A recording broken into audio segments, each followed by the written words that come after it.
Hey, everybody. Welcome back to this week's session, Multifamily Unplugged, Saturday morning. Hope you are having a great day. Hey, over the last couple of weeks, there's been a couple of conversations that have come up about being creative. And what's interesting and what I have found over the years is that in real estate, there is more to putting real estate deals together than just one way. It's not one size fits all. There is, I think a lot of times that we find ourselves in a box and we're stuck in that box. We don't have other ways of getting out. But if we start to think creatively and we start to think outside of that box, how can you structure deals? I've structured creative real estate deals for years. Everything from single family, 4 units to 450 unit deals. And it's never one size fits all. Because what I did in that 450 unit deal, I didn't do in a 4 unit deal. And what I did in a 4 unit deal, I didn't do in a 60 unit deal. So there are so many different ways that you can structure real estate. So when you start to look at an acquisition that you're going to make, how are you going to fill in all of the levels of the capital stack? How are you going to think creatively about what you're going to do with that and how you're going to exit that deal at the end? I always talk about that exit plan. So if you're somebody who's looking at a new deal, if you're trying to be creative, you're looking for maybe some other insight, give me a call. I'll be more than happy to see if we can't maybe put something together or give you a tip that might help you structure that deal a little bit better. Hey, if you're new to the show, welcome. Glad that you're here. Thank the person that invited you. I know you're in for a wild ride this morning, so buckle up. Do me a favor, please smash the like button and the subscribe button. Follow us. We're always bringing great content to you, great guests. My guest this morning is a longtime friend, and I'm so grateful that she takes time out of her busy schedule at least once a year to be here with us to talk about self-directed IRAs. But I'm going to bring Kareen Hall in with UDirect, and we'll get this conversation started. Hey. Kareen, good morning. Hey, morning, Mike. How are you? You're looking bright-eyed. I'm great. Yeah, for Saturday morning, right? Right. Glad that you're here. Boy, it's always a pleasure to speak with you and take time. We've known each other a lot of years now, and not to date either one of us, but I'm thinking like 2007 I met you. Like, no kidding. Yeah. No, I think that's when it was like 2007. And this Crazy, is yeah. This is only 2008 now, but Seems like yeah. But how have you been? Really good. With the market being so crazy, it's sending a lot of people our way. People are looking for stability in their retirement. So it's been really a good year. Yeah. Well, we'll dive into that in a second, but I want to hear more about that, because I think a couple things that have happened over the last couple of weeks here are changing the market in the direction we're going. So it's great. But I always start my show, and you're probably familiar with this, and I'm going to go back and compare to see what you said last time. But in one word, what best describes you personally and professionally? I don't know. I mean, busy. I'm sure it's just like you're trying to get as much into a day as you possibly can to make it a quality day, and that's what I do every day, like trying to maximize the time. Busy. I get that, and it's like, how do you get more time? And I get up we say it again. You don't. Yeah, I know. I did a session in my group, my inner circle program a couple of weeks ago about time management, right? And time's funny, right? Once you spend it, it's gone. There's no refunds. You're not going back to the service counter to exchange it, and it's just gone. And I get up at 4, and sometimes I think, God, I should have got up at 3 this morning, but you got to sleep. You got to sleep. That's part of it. We got to take a Sabbath. We got to rest too. You can't just work all the time. So no, it's the same thing. If you wake up and you like climb that mountain first thing in the morning, then your day's off to a good start. Am I right? Yeah, absolutely. And then I have days like I had yesterday morning where I didn't hear my alarm. I overslept and, I got up and I was like, well, I needed that. So, yeah.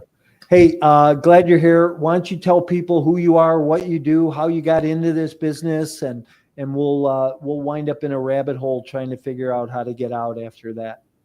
Okay. Oh man. Well, I mean, like where I was born, or just you want to start from like, okay, I'm just kidding. So no, I started UDirect IRA Services in 2009. I was working when I met Mike for a different self-directed IRA company, and then after a couple years, broke out on my own, created UDirect IRA Services, and since then, just to skip ahead, have helped thousands and thousands of investors to invest outside of Wall Street using their retirement. And we have like over $1 billion under management at this point. So it's been a long road in these years, and just the result is that we've been helping a lot of people build their retirement. I think what you just said is so important. It's been a long road, but you have $1 billion under management, and that didn't happen in 2007 when you started. No. It happened over time. And I think a lot of times investors get impatient, right? And, I'm traditionally a multifamily market rate rent investor. I've stayed the course. I have blinders on for most of the time. But I think people get into the business and as soon as it gets hard, they go somewhere else, do something else, shiny object syndrome. And, what you've done over the years has been phenomenal, because you have continually stayed the course. And what do you equate that to? Just, how do you stay focused? How do you stay the course? Well, because listen, it hasn't always been easy, right? No, it's been hard actually. And have I felt like quitting? Yeah, once or twice, but it's just like anything. It's, I don't know. Nothing lasts forever. It's like something I remind myself, like if I'm driving to work and something is really on my mind, like, this is a problem. And I remind myself, wait a minute, by the time you leave tonight, that is not going to be a problem. So just don't worry about it. And trying to take my mind off I got to fix this now. It's like, it's going to be okay. And I don't know, it's discipline, I suppose, because you just practice it every day, and maybe you get a little bit better. Maybe you don't. Maybe you're just fighting the same little demon every day. But it's, I don't know, you just try to stay positive. And it's great to have good friends like you where we encourage each other and support each other. So that's what keeps us all going, I think. Yeah. So let's talk a little bit about self-directed IRA. What is it? What can it do for people? Why should people, come from traditional investments into self-directed? Talk about that a little bit. I mean, the traditional markets are great. I mean, it's a good place to be. I saw a speaker at the event I was with. You were at that event too in Seattle, and he was talking about the stock market, and he just said something so clear. He says the stock market's always been like a hockey stick. It's just going straight up. I mean, we have these corrections, but over time, like I remember a long time ago when I was in radio, I was a news director, and I was reporting at the time that the Dow hit 2,000. Could you imagine? Like, right. Wow, 2,000. Now it's like 42,000. So it's gone, it goes up. And so the market can be a good place to invest, but it's also good to diversify and not have all your eggs in one basket. And that's what a self-directed IRA lets you do. Because when times do get a little, I don't know, weird like they are right now and volatile, those of us with rental properties, hey, we're still collecting the rent. The rent didn't change. That's the same. So I think when we have various kinds of asset classes, it helps us equalize the risk. Don't you agree? Yeah, 100%. And are there better times to have your money in a self-directed IRA versus traditional IRAs, or does it matter? I don't think it matters. I think whatever you do, you just need to be investing and building your retirement. I mean, there's nothing more important than loving your future self, and being able to have that discipline to set the money away for the future.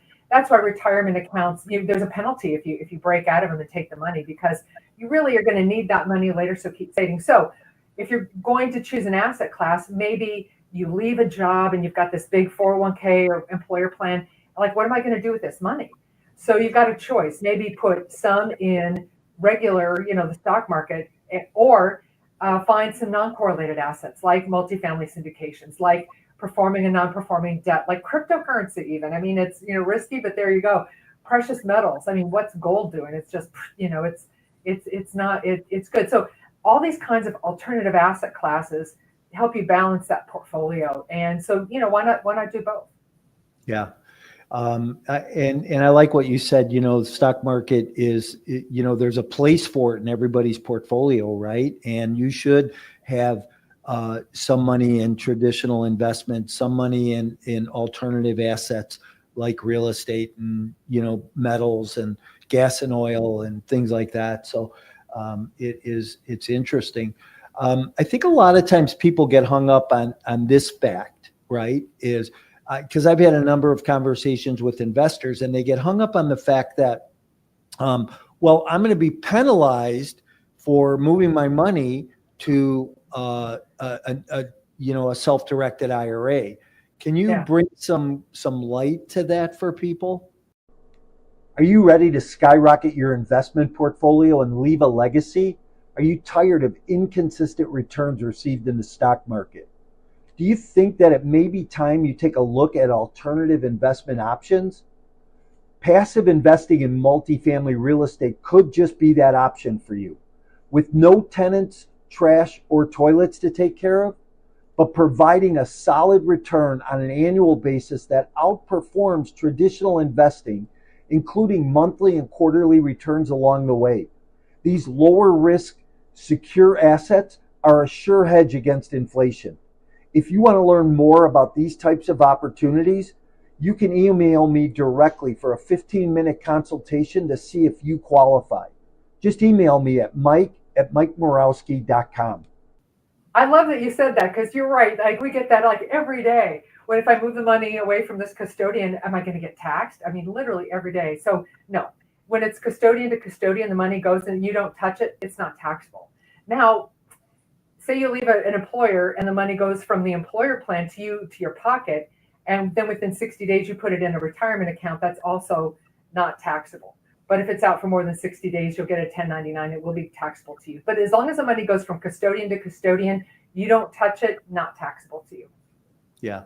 Here's another thing. And I just had this conversation with a potential investor this week.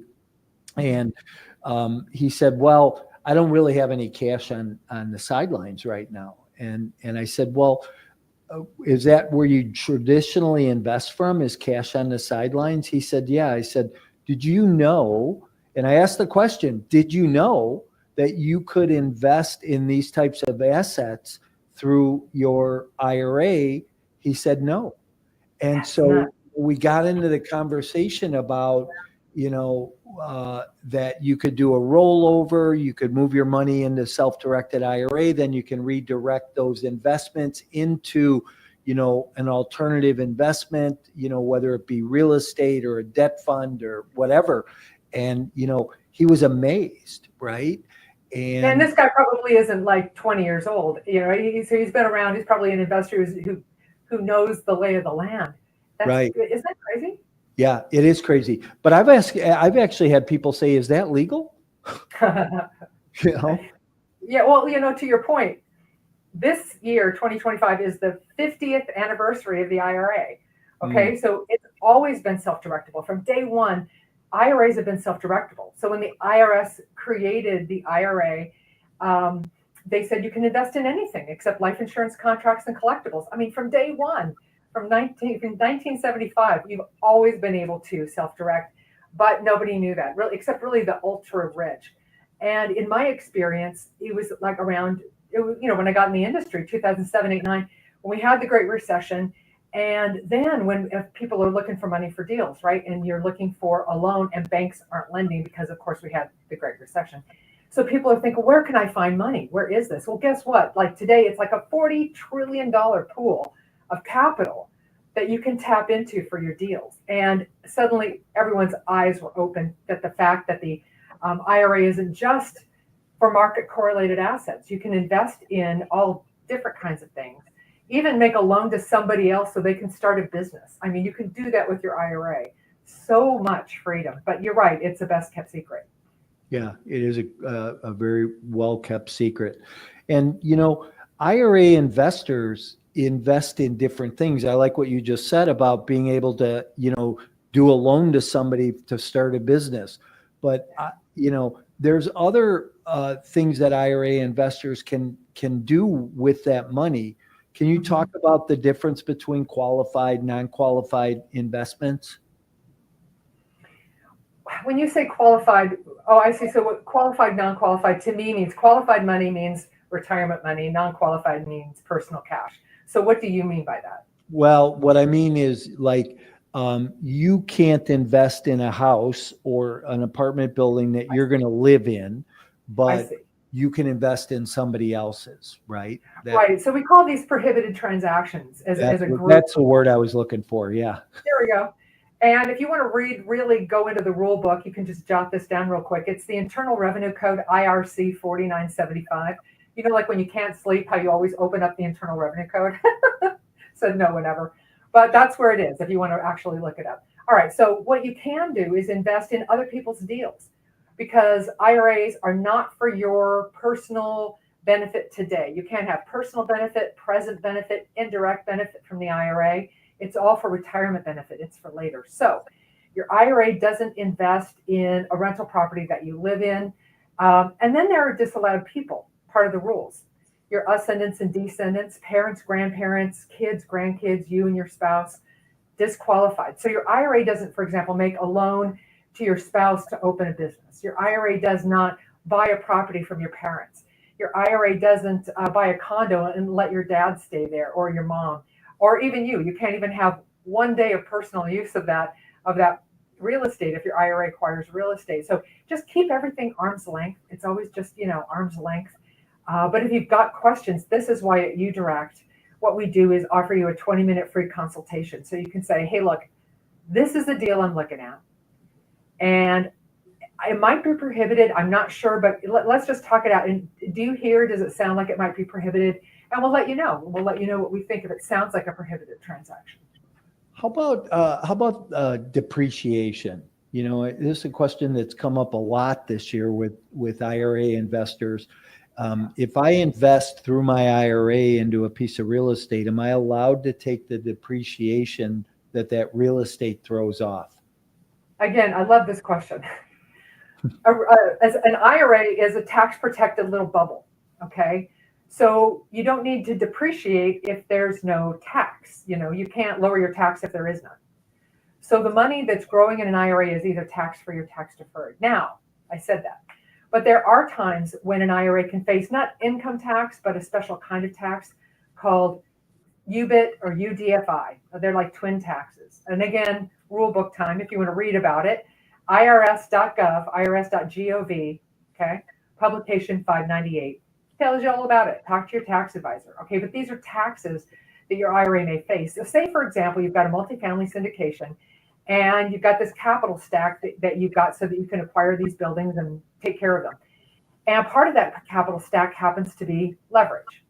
So you have a self-directed IRA investor come in.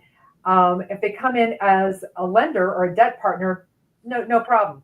If they come in as an equity investor, not necessarily a problem, but a tax, UDFI, unrelated debt financed income tax, because some of the income or the profits proceeds that the IRA earns from being invested in this syndication come from debt. All right, so back to your question about depreciation. So your tax person is going to file a 990T for the IRA, and that's where they're going to take any depreciation at that point. So that's really the only time when depreciation falls into the category of IRA world. So only if you have UBIT on it. Right. Okay. So is there a way, and I don't think I've ever asked you this question, but I'm a sponsor. So I buy multifamily and light industrial projects, and we bring private investors in to share in the profits on those deals. And a lot of our investors that invest through their self-directed IRA. Right. now, traditionally, they all come in as equity investors, LPs, limited partners, right? Is there a way to bring them in at a different status where UBIT wouldn't matter? Right. Like I'm saying, if they come in as a lender to the syndication, so their IRA lends money and is a debt partner and not an equity partner, no UBIT, no UDFI. Now, So if you want to get really fancy, you can get with your CPA or your attorney. And if the proceeds happen to be royalties, royalties are not subject to UBIT and UDFI. So that's for you to figure out because I don't know how to do that. So you can talk to your attorney. Yeah. It's just, again, I go back to what I was talking about before we started the show, right? It's about creativity and not being locked in a box, but, so we have to be creative in what we're doing all the time. How about, when we started this morning, you were talking a little bit about the shift in the market. And, a couple things that have happened over the last few weeks have been that, there's been a decline in the stock market. China had a decline in their stock market. The Feds came out, said we're going to lower interest rates 5 times this year. This starts to see where the market is shifting and the market cycle is changing again. How and you said as a result of that your business has picked up because people are looking for alternatives. Where do you see the market going? What do you see happening here short term and maybe even 12, 18 months down the road? Oh man. Okay. Well, I'm no economist. All right. So I'm not Kathy Fettke, I'll just say that. So I love her. But what I think is that we're going to go in for a bumpy ride. We have a new president who's got new policies and he's got a goal. I don't think we're not done yet. This is going to be a bumpy ride and it's not over. So just hang on. We're going to get through this is what I think. But, but the thing of it is that you've got to look at your own risk tolerance and say, well, how much of this can I, like maybe it's your age and you've only got like X horizon to retirement. So you're going to have to make some personal decisions about how much risk you're willing to take at this point going forward, and maybe move into some super secure assets that are not so volatile. And there could be things like like notes where you've got a guaranteed rate of return, assuming that the borrower pays the loan. Things that are more secure, or even precious metals or something like that. You can look at a more secure asset, and you're just going to diversify the portfolio based on your own risk tolerance. Yeah, it's interesting. You bring up the word diversify, and I really believe in diversification. And it used to be you should have some money in stocks and some money in bonds, right? That was true diversification, for years and years. But I think today it's beyond that, right? You should have some money in stocks and bonds, but have some money in real estate, and not in one asset or one asset class, but kind of spread out a little bit. A couple different multifamilies, maybe some industrial, maybe some self-storage. I think there's a lot of places that people can park their money and have a well-balanced, well-rounded portfolio, because nothing ever continues at the same rate. And so if you're trying to grow your portfolio, which is obviously everybody's objective, right? How do you do that and have it balanced? So, and we see a lot of people too treat their IRA as a bank, and what they're going to be doing is lending money. And so what they'll do is they'll make a loan, maybe a short-term loan to somebody in a project, get the money back, but already have the next loan queued up, because once your loan's paid off, you're not making anything on that money. It's sitting there pretty much. So you need to have your next deal queued up. And you're right. These are all the different kinds of creative ways that people use self-directed IRAs to build their future wealth. Yeah, absolutely. Well, Kareen, I think you just recently came out with a book. Wait, I might happen to have a copy right here. Yeah, I keep them handy. So yeah, the Bigger Pockets Guide to Self-Directed IRA Investing. And yeah, so this book, ever since it came out, I've been very busy and teaching more and more people about self-directed IRAs. Yeah. And do people get a copy of that if they come by you and open an IRA? We had a thing in March, like open an account, get a free book, but they cost me $20 per. So we'll have another special like that probably in another 6 months. But if you can get the Kindle version, it's just $9 and you can read it on your Kindle. So it's not expensive, and it certainly is worth the education to have. And if you do grab a copy of the book, please do leave a review. I hope it helps you to invest. And also remember that you can always hit us up here at UDirect if you've got questions beyond what you read in the book. And it's on Amazon too. Yeah, Amazon, it sure is. Yeah. Yeah. Any words of wisdom that you have for the investor today? As Yes. far as, whether it be about market or investing or IRAs, what would you tell a new investor today? Yeah, I'm in the IRA business, self-directed IRA business, but I also consider myself to be like in the retirement business. And so we're thinking about the future. So let's talk about that. What does the future consist of? It's not one thing. It's not just have a self-directed IRA and you're done. It's layers like Social Security, personal savings. It's your personal investments, like the things that you make outside of your retirement accounts. It's your employer plan. It's your self-directed IRA. It's maybe annuities. It's so many different things, because just like before we retire, when we retire and we're not earning an income, we want to have multiple streams of income. So gosh, be your own best friend and start building those multiple streams of income now, so that when you're older and you're not working, and you can go enjoy yourself a little bit and take it easy and have the money coming in. So you don't want to put all your eggs in one basket. I think we've been talking about diversification today, and I think the same thing is exactly true in the kinds of assets and the vehicles that you use to save for retirement.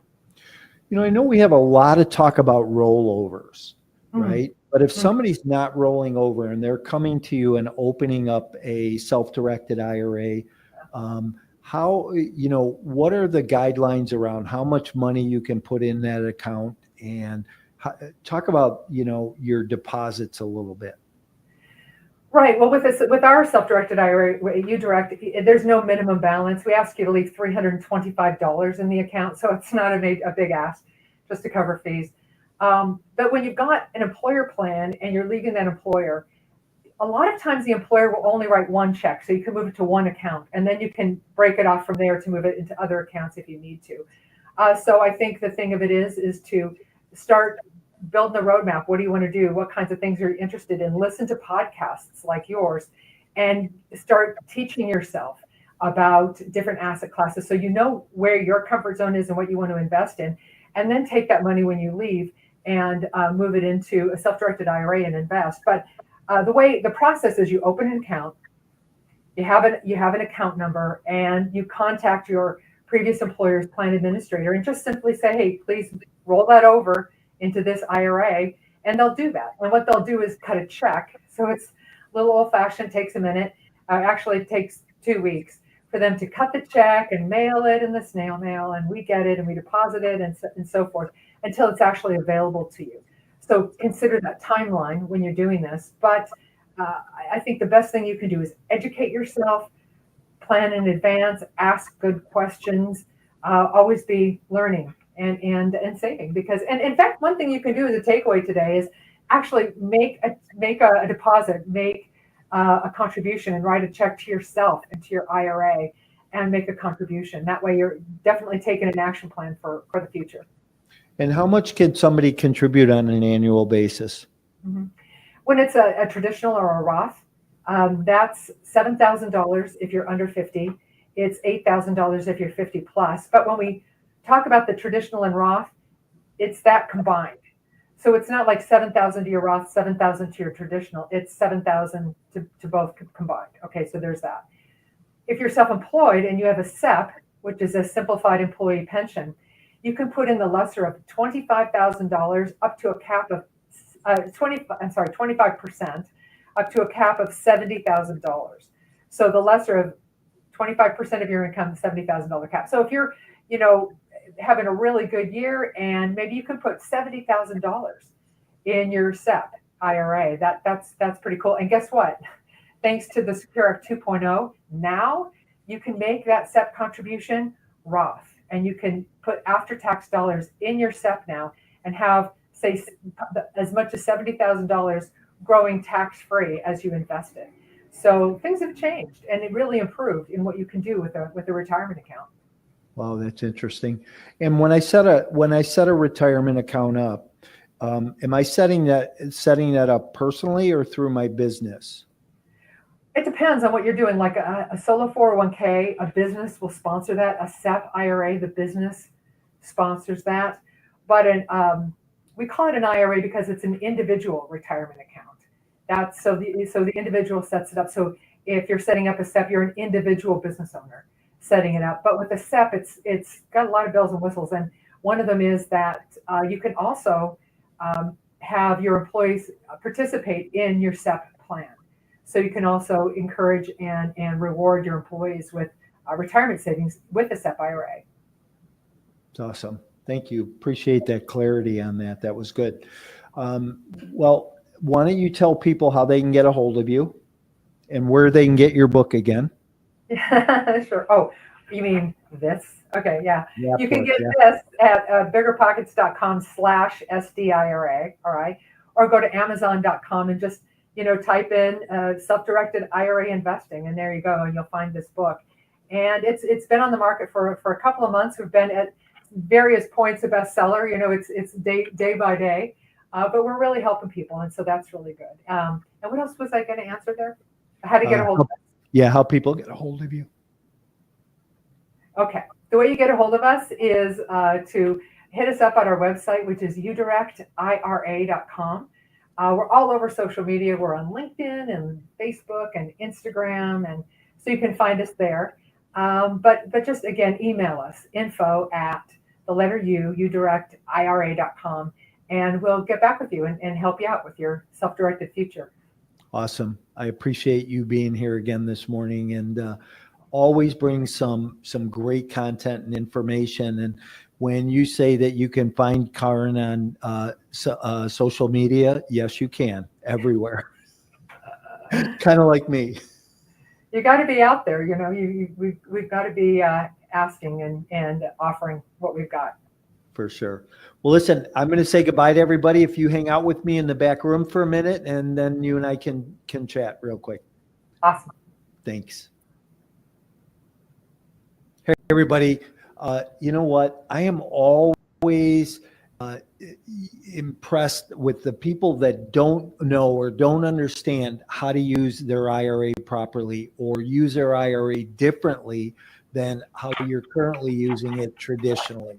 I highly suggest that you reach out to Kareen, reach out to UDirect, and at least have a conversation about a rollover or starting an account and being able to fund your next real estate transaction through that IRA. I talk to a lot of people on a daily basis about passively investing and putting their investments in real estate as an alternative, and they don't even know that this option exists. So, hopefully this brought you some good nuggets this morning, some information that will help you on your investing journey to do even more, to grow your portfolio even bigger. Thanks for being here. Remember, we're here every Saturday morning. Tell somebody about the show. Like us, love us, smash the subscribe button, and we will see you again next Saturday. Have a great week, everybody.